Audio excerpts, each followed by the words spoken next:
there are a record number of people experiencing homelessness. National experts point to rising rents, expiring COVID money, and in some states a strain on the shelter system from the migrant crisis. Wages haven't kept up. In order to afford modest housing, a two-bedroom apartment in the state of Ohio, a person has to earn $20.81 an hour. More than 6,000 people were unhoused in Greater Cincinnati last year. For Montgomery County, it was 5,000. And there's a lag in data. What we're experiencing today, we'll hear about in 2025. People should care about us. You know what I mean? Just because we're homeless don't mean we're bad people. The family shelter, Bethany House, and others are only able to help 14% of those who need it, leaving people to ask these questions as they try to avoid having to live on the streets. Do I pay the utilities this month, or do I pay my rent? Or do I pay what I owe on my medical bills for the serious health condition? Area homeless prevention agencies are doing what they can. Now they have a new idea to keep people housed: identify the vulnerable before they get an eviction notice and offer up assistance. This is also very much a mindset shift for a group of nonprofits that are normally used to waiting for somebody to come knock on our door before we considered helping them. Now we're going to go knock on their door. Strategies to End Homelessness and its partners are using predictive data analytics to keep people in their homes. Today on the pod, how they're doing it, where they got the idea, and how people who aren't in this pool of assistance can be proactive with a chatbot. Let's get into it. This is Brick by Brick, solutions for a thriving community. Brick by Brick is made possible thanks to leading support from Deborah and Robert Chavez and Greater Cincinnati Foundation, with additional major support from AES Ohio Foundation, Lori Johnston, Susan Howard Foundation, the George and Margaret McLean Foundation, Diane and Dave Moshe, the Robert and Jean Penny Endowment Fund of the Dayton Foundation, the Robert and Adele Schiff Family Foundation, and more. Thank you. Hi, and welcome to Brick by Brick, where we're highlighting solutions for a thriving community in Southwest Ohio. I'm your host, Ann Thompson. Homelessness is a big problem, and it keeps growing. The U.S. government started keeping track nearly 20 years ago and reported in 2023 there were more than 650,000 people who lack permanent shelter. That's a 12% increase from the year before. In Ohio, it went up 6%. Bethany House CEO Peg Durkers hears about people's struggles on a daily basis. By the time families get to us, they've often tried living in a storage unit or in their car, staying in shopping center parking lots overnight, usually homeless for almost a year. Brick by Brick talked to people who are in this situation. My name's Kenny Scott. I'm 51-year-old, homeless, no place to go. Live here under this bridge in that tent right back there, me and my brother. He says a car accident caused him to lose his job, and now he's unable to work. He wishes circumstances were different. I would love to be on the lake somewhere, fishing, you know what I mean, enjoying my family. We caught up with Sandra Johnson outside the Free Store Food Bank. My son and I were homeless for a while. We stayed with different people. And then we were just blessed, and, apartments started opening up, and we've been doing pretty good ever since. Her son got financial assistance with a rental deposit, and that helped them secure an apartment in Price Hill. Her daughter found income-restricted housing. Now they each have their own place. She says communication is key. Here's her message to people experiencing homelessness. Pray, stay in your faith, and if you just, stay positive, it will work out. Reach out to people. Don't be ashamed, because we all have situations. Hold your head up high and reach out and get the help that you need. But it's not easy. When rents rise, so does homelessness. There's already a shortage of affordable housing. The Coalition on Homelessness and Housing in Ohio says for every 100 extremely low-income people trying to find housing, there's only 40 units available. That creates a system where most are paying more than 50% of their income on housing. Executive Director Amy Riegel says only 2 of the top 10 jobs in Ohio pay enough for a modest apartment. She's noticing more people are living on the streets because they can't get into a shelter. Individuals who we see either perhaps living in a park or in a doorway or even in a place that's not fit for human habitation, like a car or abandoned home. Those numbers are on the rise. We're seeing more families entering homelessness. In her 20 years in the field, Riegel says she's rarely heard of a family ever experiencing unsheltered homelessness, but she is now. It was somewhat that marker in our souls of we would never allow a baby to spend a night in unsheltered homelessness. And now we're hearing reports all across the state of social service workers going out and finding families with young babies living in a car. President of Cincinnati's Strategies to End Homelessness, Kevin Finn, doesn't want people living on the streets. Statistics show they're 3 times as likely to die that way. The problem is shelters are packed and it's expensive to house people in them. Finn says it's much more cost-effective to keep people in their own place. With assistance from his agency and others, it's just $1,600 to help someone find an apartment who is sleeping on a friend's couch, compared to $4,700 to secure housing once somebody is already out on the street. What if we could stop homelessness before it happens? Finn and others are trying something different to keep people in their homes: predictive data analytics. Developing algorithms and plugging in data to predict things is nothing new. The healthcare industry uses it to improve patient care. Banks use it to predict whether somebody is too big a risk for a loan. And Amazon uses it to suggest what people might want to buy next. Kevin Finn wants to predict who is most likely to become homeless before they do and offer up assistance to keep them housed. As you might guess, the more data points, the more accurate the prediction. He's identified 40 different types of data to plug in, including utility shutoff notices. We already have about a half dozen that we're using, and it's everything from some historical data of people who previously experienced evictions, previously were homeless, had called the helpline that people call for, the central access point helpline that people call for information about housing resources. We have data from St. Vincent de Paul about people and services that they have delivered. The data is fed into an algorithm that University of Cincinnati economist Gary Painter will update every few months. For privacy reasons, the information is anonymous to everyone except social workers. They're given the names of people the computer says need the most help. Then, they work to provide financial assistance and, if necessary, a new place to live. The city of Cincinnati partially funded this effort with a 2-year, $2 million grant. Finn anticipates being able to help 160 families a year. The program started in July. Finn says many people just need a leg up. I've never met a person really who's homeless for just one reason. I mean, typically it was the interplay of 2 or 3 or maybe even 4 things that all sort of went wrong. Brick by Brick's Hearns Laguerre Jr. met a woman who fits this category and could have benefited from predictive data analytics if the program was available when she needed help. Hey, Hearns. Hey. So, Hearns, tell us more about this program. So you remember during episode 5 when we were covering right to counsel and we all agreed that it's a downstream solution. Sure. You don't get counsel until after you're evicted and are, facing homelessness. But this program has the potential of being an upstream solution, of intervening before the eviction notice is even written and homelessness is even considered. Because the program is just, recently launched and is still developing, I want to use a real situation that happened to a resident to see how this program would intervene for her. Take a listen.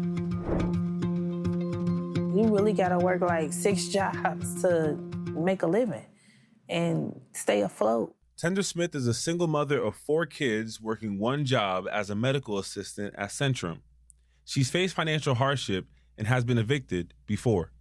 A lot of landlords don't know who live in there. They don't know what you're really going through for real. Like, they just be like, oh, you late? Put her out. Like, in all actuality, they know it's nowhere to go out here. How do people find themselves in these vulnerable situations? Kevin Finn CEO of Strategies to End Homelessness, shares how. Homelessness and eviction, or people being at risk of eviction, tend to be caused by pretty short-term crises. A lot of times it can be as simple as can't get to work because the car needs a repair, or all sorts of things like that are fairly short-term issues. Unexpected life events can happen to anyone, and when you lack resources, those events put you at a greater risk of homelessness. The agency, Strategies to End Homelessness, is working on a solution to step in right when those unexpected events happen.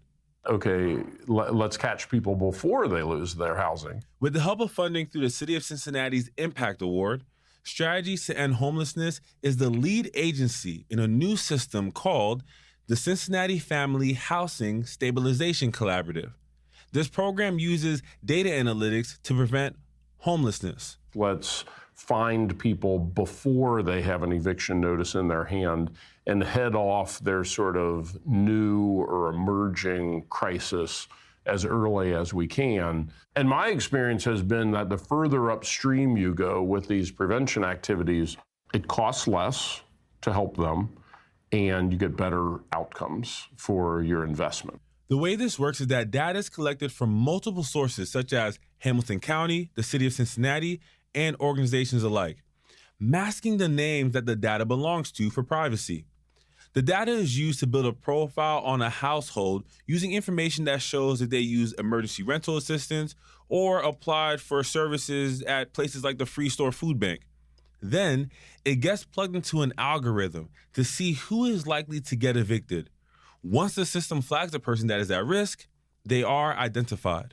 We're looking for people that the data tells us are most likely to receive an eviction notice. And then our partner agencies are going to proactively reach out to those families and offer them assistance.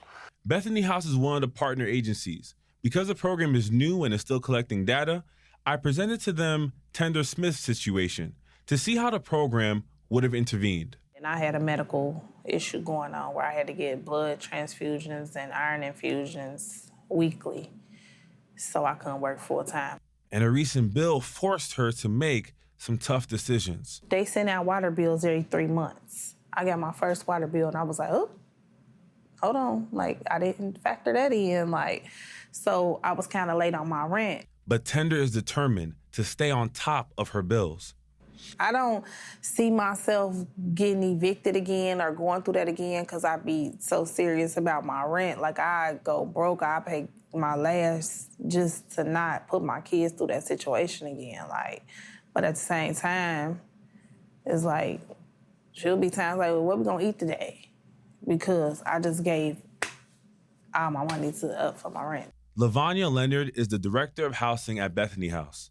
I asked her if the system would have flagged Tender's situation.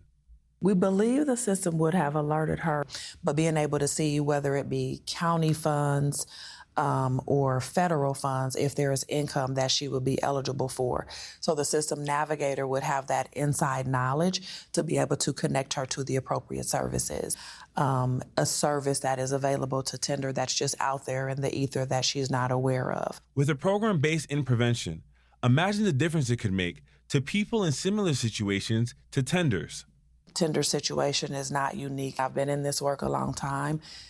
A lot of stories that kind of sound like Tender's, that if we could have caught them much, much sooner on the front end, she may have never needed to come into any type of homeless services. A big part of the program is having the most recent contact information for the household. So, another phase of this program to be released is called Tenant Guard, and it will allow those at risk to register themselves into the system. Having the right players, getting as many people as involved as we can to have the right conversations and be able to dump the right data into the algorithm to say, yep, Hearns, we need to get Hearns right now. We need to connect the dots for Hearns to these different, entities. I think that's a key. And when asked if the Cincinnati Family Housing Stabilization Collaborative would have helped her, Smith expressed, if they can jump in before it reached that point and tell you, here, do this, boom, boom, boom, bam, and prayerfully stop it from escalating somewhere else, that support will like really go a long way. And the support in housing can help her shift her focus from her struggles to her aspirations.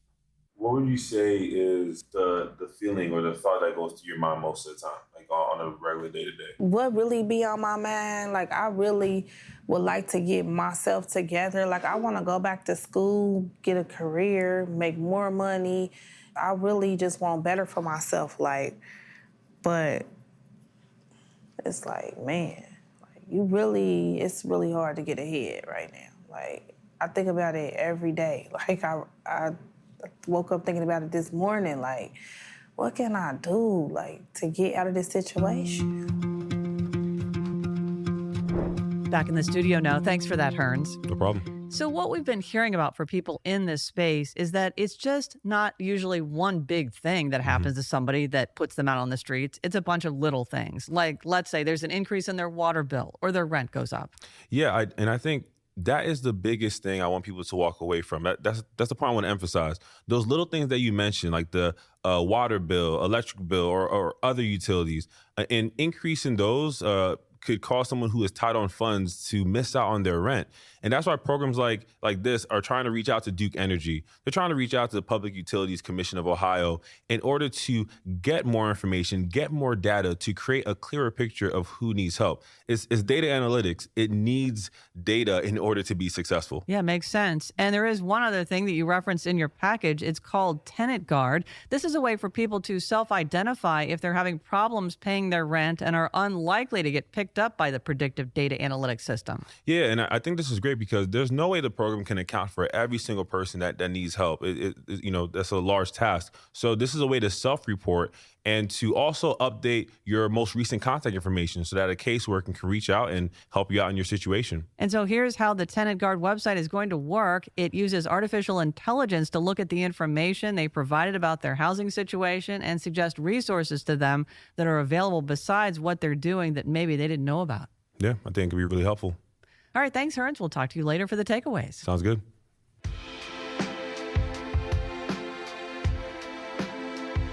Coming up on Brick by Brick, the use of predictive data analytics isn't just a big idea, it's a proven concept. Where Strategies to End Homelessness got the idea, and a University of Dayton professor gets his students involved in helping to reduce homelessness in Montgomery County. Society is composed of systems as well, larger, complex systems. But you can also approach it as a system that could be studied, analyzed, and perhaps affected by interventions. That's coming up on Brick by Brick. Brick by Brick is made possible thanks to the generous support of so many, including Murray and Agnes Seasongood Good Government Foundation, Rosemary and Mark Schlachter, the Camden Foundation, Patty and Fred Heldman, Dee Dee and Gary West, the Stephen H. Wilder Foundation, Judith and Thomas Thompson, a donation in memory of Frank and Margaret Lenhart, and more. Thank you. We couldn't do this work without you. Hey, it's Amy Moore from Brick by Brick. Our new podcast is about finding solutions that will allow our communities to thrive. What does a vibrant and engaging neighborhood look like to you? Maybe it has more restaurants, coffee shops, and art galleries, more multi-generational park activities, or a livelier music scene. We want to know. Please go to the Brick by Brick show page on cetconnect.org or thinktv.org. Just click on the green audience button and tell us what a thriving community looks like to you. You can also email us at brickbybrick@publicmediaconnect.org. Imagine big and wide. Get creative. We can't wait to hear from you. And thanks.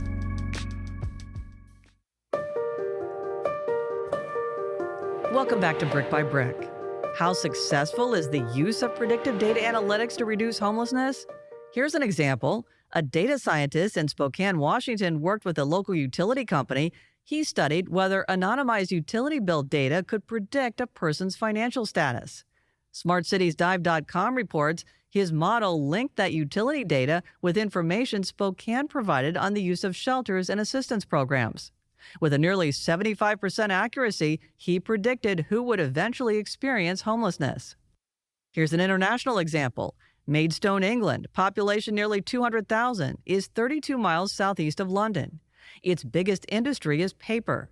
In 2018, after a 60% increase in homeless numbers in a 5-year period, Maidstone decided it needed to do something.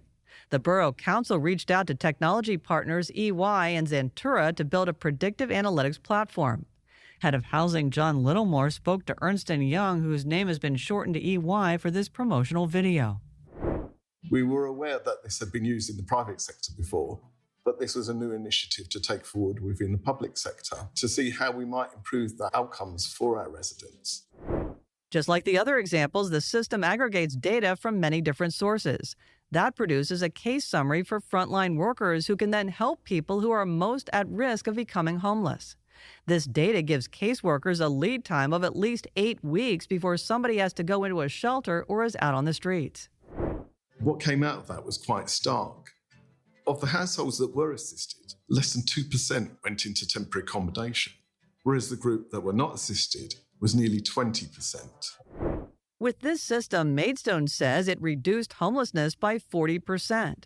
And it's where Cincinnati's Kevin Finn initially got the idea to try this here. Littlemore says homelessness doesn't just affect people out on the street, but everyone. And we know that there's a wider societal cost to that. Education, job prospects are all harmed when people are in unstable housing conditions. Want closer examples? South Bend, Indiana is also reducing homelessness with predictive data analytics. The city worked with researchers at Purdue University to build a model using code enforcement data, utility bill delinquency, evictions, and foreclosures. Some data it had to pay for. Los Angeles County has served 700 clients since 2021, and 86% are still housed.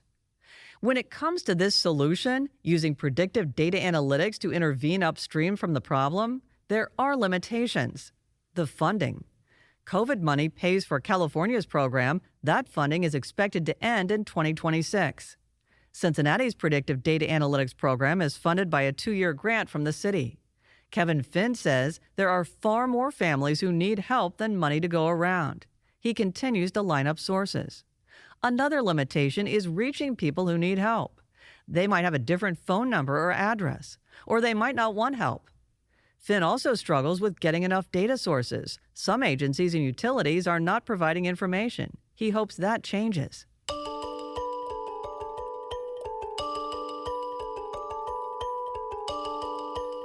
As Cincinnati gets its program off the ground, there's a smaller effort underway in Montgomery County. University of Dayton professor of electrical and computer engineering Raúl Ordóñez started a class called Engineering Systems for the Common Good. The idea is to produce models using data to help solve social problems. This is similar to what he does with robots. A dynamic model is a mathematical representation of how objects and their relationships change over time. Right now, the class is focusing on reducing homelessness. So what if we spend more money on, more prevention or on permanent housing? So what would happen then? So that ideally then the county could take these models and then start to study policymaking in a more systematic way. Ordóñez hopes to collaborate with other agencies to better understand factors outside of the homeless system. For example, things that put people at risk of becoming homeless who aren't yet. For example, number of people incarcerated, people who leave the jail system, who come back, maybe people who are at risk of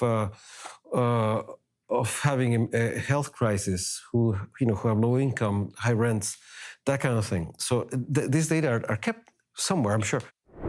During his upcoming sabbatical, Ordóñez hopes to gather that information to make a more complex, larger-scale model.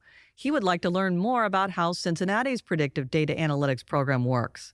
In the meantime, he's also working on a system to help cities avoid food deserts, studying the effects of things like transportation, inflation, quality of the stores, and other factors. Right now, it's a very abstract kind of model. Eventually, we would like to be able to represent an actual city and have something that somebody can look at and say, oh, yeah, that looks like Dayton. And what if we did this? What if we changed this highway or added the bus line here, for example? What would be the effect of that?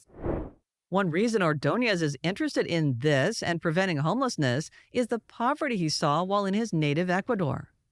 And his students are realizing they can make a difference. At least one is going to graduate school to study more about the use of human rights in engineering. Remember, if you want to learn more about how predictive data analytics is being used to reduce homelessness, there are plenty of resources, including web articles, Hearns and Amico's video and audio stories, and online extras. Go to cetconnect.org and thinktv.org. While you're there, click on one of the big green buttons to give some feedback or answer our current audience question. We'd really like to hear from you. This is the time we compare notes about the episode. It's called The Takeaways. We welcome Hearns Laguerre Jr. back to the studio. What's up, guys? And say hi to Amico Moore. Hello. So, as I thought about this episode, obviously the human element is the most important, but cost is also a factor. And I wanted to call out that the National Alliance to End Homelessness says the government spends, on average, $35,578 per year for every person who faces chronic homelessness. Now, this is not just the cost of the shelter, but it's the cost of publicly funded crisis services, including jails, hospitalizations, emergency services. But this 2017 survey also points out that those costs can be reduced by almost half when the person is placed in supportive housing. And one other thing, Kevin Finn with Strategies to End Homelessness said if his organization can help people who are couch surfing find a permanent home before they're out on the streets, it costs $1,600 compared to $4,700 if they're already unhoused. And that's a huge amount of money that a community can save.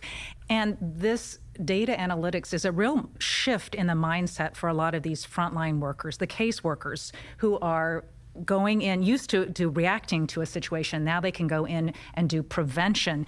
They can get a real-time snapshot of a lot of data for this family. And if you think about it, if they had to go and meet this family once the situation happened, just ingesting all of that information, how much time that would take just to get their finances, their bills, their medical records, their court records, all of that stuff would take a lot of time. And Maidstone says you're getting about an 8-week head start, which is huge. And you could also probably pinpoint a lot of the problems, not only that are about to happen, but probably further up.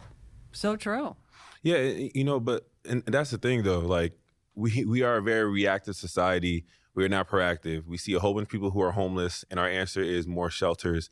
And I have the same feeling in this episode that I did after the Right to Counsel episode. If these programs save money, why don't we invest all the money into it? And I think that in and of itself is the limitation. The fact that there is a need for investment and there's also a need for patience in order to get the return on investment. And sadly, we just don't operate that way, because we have leaders with term limits who need to, invest into things that will have a quicker return. And it appears that may be one of the reasons why there isn't a quick rush to invest into programs like these. And to answer your why possibly is because maybe we didn't know how to do it. True. Yeah, that could be a possible reason too. So yeah, who knows? I think with more evidence, I think people may come on board in order to support programs like this. And with Maidstone, that it has a 40% decrease. Those are huge, huge numbers, for sure. 40%. And I also think that Amy Riegel said something that really I've thought about a lot and is a huge red flag. They're starting to see families with children who are unsheltered. And across the state, and that's just a huge red flag that we really need to start paying attention to. For sure. So if we could do something, like you said, Hearns, upstream, that would really be beneficial. 100%. Thanks for your insights, guys. No problem. Thank you. Coming up on the next episode of Brick by Brick, an effort to green up the largest African-American homeowner community in Cincinnati. We don't want to be behind the curve. We'd like to be ahead of the curve. And this is only the beginning. Working in Neighborhoods and its partners are building new income-restricted sustainable homes in the Net Zero Urban Village and retrofitting others. Brick by Brick travels to South Commonwealth to get a closer look. That's next time on Brick by Brick. That's our show. If you like what you hear, please rate and review our podcast. It makes it easier to find. We hope you learned something, and if you did, please tell your friends and family about it. For Hearns Laguerre Jr. and Emiko Moore, I'm Ann Thompson. We'll be back soon with more solutions. Take care. Our show is produced, hosted, and edited by me, Ann Thompson, with reporting and story editing from Hearns Laguerre Jr. and Emiko Moore. Our executive producer is Mark Lammers. Our show consultant is Gloria Skursky. Gabe Wimberly is our audio engineer and mixer. Zach Kramer runs the lights and cameras. Derek Smith is our production specialist, and Jason Garrison is our production manager. Kelly May heads up our marketing and promotions, along with Mike Shea and Bridget Dillenberger. Alyssa Stephenson handles the website, and Steve Wright is our designer. Bill Dean and Andreas Kruja are the engineers for the show, and our chief content officer is Colin Shenamblo. Our music is from Universal Production Music. Brick by Brick, Solutions for a Thriving Community is a production of CET and Think TV, Southwest Ohio PBS member stations.